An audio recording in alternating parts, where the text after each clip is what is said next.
सबको राम राम। रामायण के बालकांड में उल्लेख है, जड़ चेतन गुण दो समय विश्व किन्न करतार संत हंस गुण गहहि पय परिहरि पारि विकार। अर्थात यह जड़ चेतन संसार गुण दोषमय है। इस संसार में सत्य भी है, असत्य भी है, पाप भी है, पुण्य भी है, साधु भी है, असाधु भी है, दुख भी है, सुख भी है, स्वर्ग भी है, नरक भी है, देव भी है, दानव भी है, अमृत भी है, विष भी है, गंगा भी है, कर्मनाशा भी है, सब कुछ है। वेद ने सबका गुण दोष स्पष्ट कर दिया है। संत हंस के समान होते हैं, जिसे दूध और पानी मिला कर दिया जाए तो दूध पी लेता है, पानी छोड़ देता है। कबीर साहब कहते हैं, नीर छीर का करे निवेरा, कहे कबीर सो हंस है मेरा। इस संसार में सत्य और असत्य दोनों वस्तु मौजूद है। आपको क्या ग्रहण करना चाहिए, क्या नहीं, ये आपको निर्णय करना है। सत्य का संग ही सत्संग है। एक माधव दास नाम के संत थे।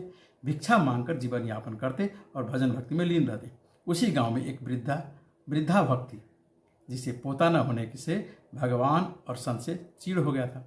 माधवदास सबके द्वार से भिक्षा पाता, किंतु वृद्धा के द्वार से खाली ही लौटना पड़ता। आज सुबह माधवदास फिर उस वृद्धा के द्वार पर पहुंच गया। उस समय वो वृद्धा मिट्टी की दीवार पर पोता मार रही थी। संत को देखते ही वृद्धा क्रोधित हो गई और संत को पोता ही देकर मारा।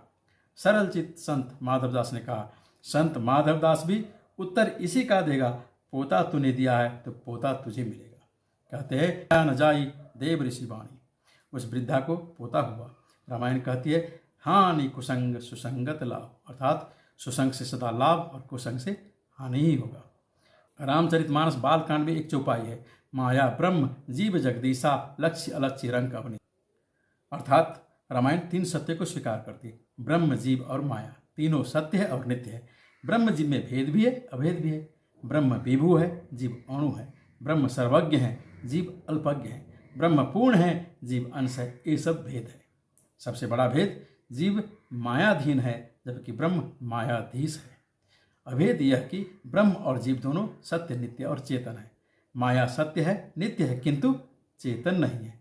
माया जड़ है, किंतु ब्रह्म की शक्ति से चेतन जैसे कार्य करती है। जीव तो ब्रह्म या ईश्वर का अंश है ही। यह संसार प्रकृति और पुरुष का मेल से बना है। राम पुरुष है, सीता प्रकृति। इसलिए गोस्वामी जी इस जगत को सीता राममय जानकर प्रणाम करते हैं। सिया राममय सब जग जानी, करो प्रणाम जोरि जुग पानी। जब हम सब में परमात्मा का दर्शन करते हैं तो संपूर्ण विश्व से वैरभाव मिट जाता है। वसुधैव कुटुंबकम का भाव प्रकट हो जाता है। आकर 4,84,00,000 जाति जीव जल थल नववासी। अर्थात पृथ्वी, जल और आकाश में रहने वाले 4 खानी तथा 84 लाख योनियों के संपूर्ण जीव के प्रति हृदय में प्रेम भाव जगता है। रामायण कहती है, जड़ चेतन जग जीव जत सकल राममय जान, बंदउ सबके पद कमल सदा जोरि जुग पानी। अर्थात जगत के संपूर्ण प्राणी जो अपने कर्मानुसार विभिन्न शरीर धारण करके दुख सुख भोग रहे हैं, प्रेम और करुणा के अधिकारी है, न कि नफरत के। जय राम जी के।